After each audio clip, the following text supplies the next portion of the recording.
scientists believe in evolution. Well, that's simply not true, okay?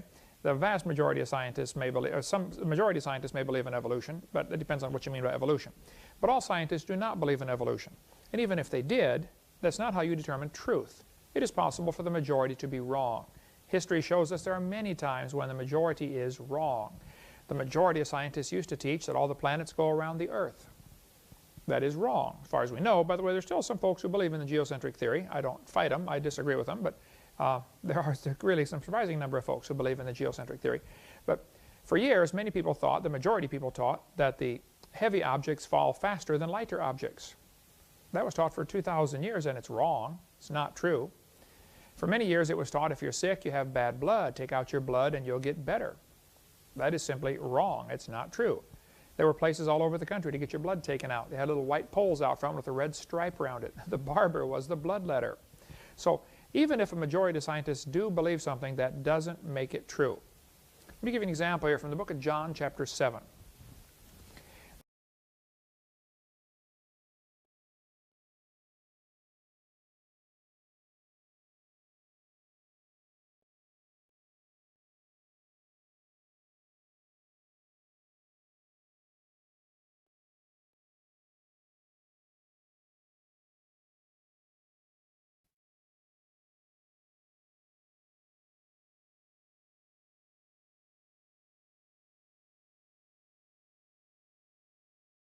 What I get from this verse is, if you don't like somebody, if you don't like their message, kill the messenger. And this you see a lot in the creation evolution arguments. If you watch some of my debates, I've had over 80 debates now at universities. Oftentimes they get so angry at me because of what I'm saying. I'm just delivering a message. I'm just telling you what the truth is from science and what God's Word says. Don't get angry at me. There are over 500 anti-Hovind websites. They really don't like me. And they all want to get me into an email debate. And then they say, I won't debate them. Well, I won't get an email debate them, but I'll debate them publicly anytime, anywhere. I don't have time for an email debate. I type 12 words a minute with 19 mistakes. I simply don't have time, okay? We have run a real busy ship around here. The next verse says, Then came the officers to the chief priests and Pharisees, and they said unto him, Why have ye not brought him? Now get the picture here.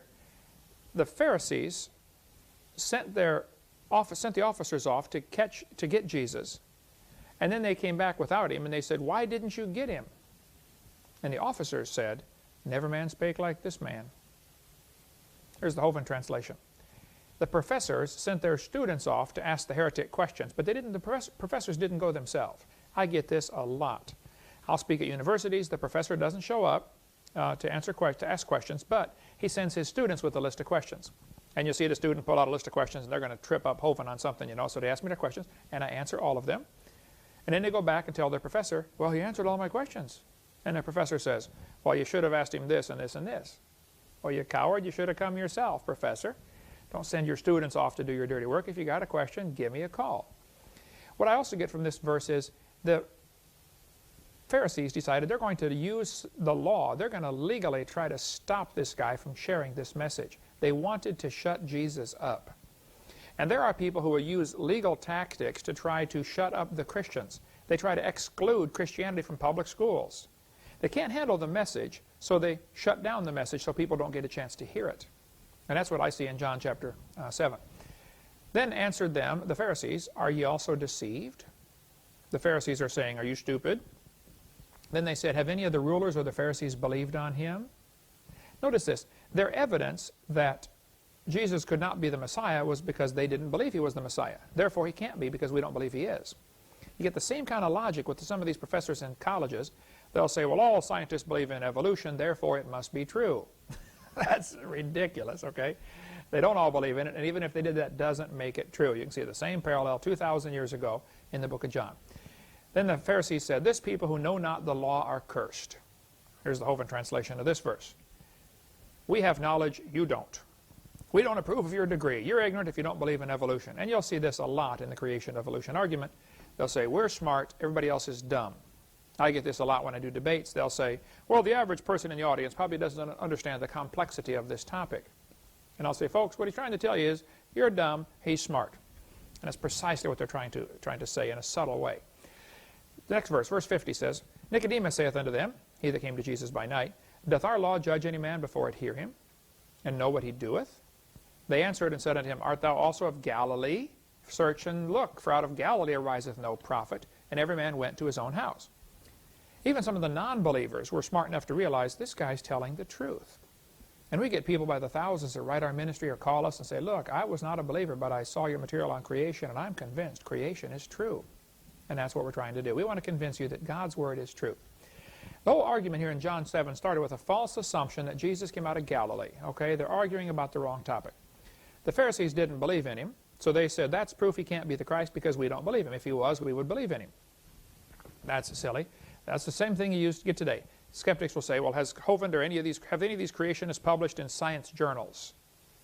And when they say no, they'll say, see, that proves he can't be right. That's their logic, okay? It doesn't take a few seconds to think how dumb that is. First place, creationist material is routinely excluded from science journals, science journals, because they've started with a definition that science cannot include the supernatural.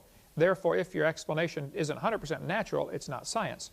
Therefore, creation is by definition not science. That's their thinking. They don't realize evolution is not science. Evolution is based purely on the assumption that things happen. It's never observed or tested or demonstrated in the laboratory. It's purely religious. The majority can often be wrong. The majority followed Aaron in rebellion in Exodus chapter 32. The majority voted not to go into the promised land in Numbers chapter 32. The majority followed false gods many times throughout the Old Testament. Read through it and you'll see the majority was wrong. The majority of religious leaders hated Jesus.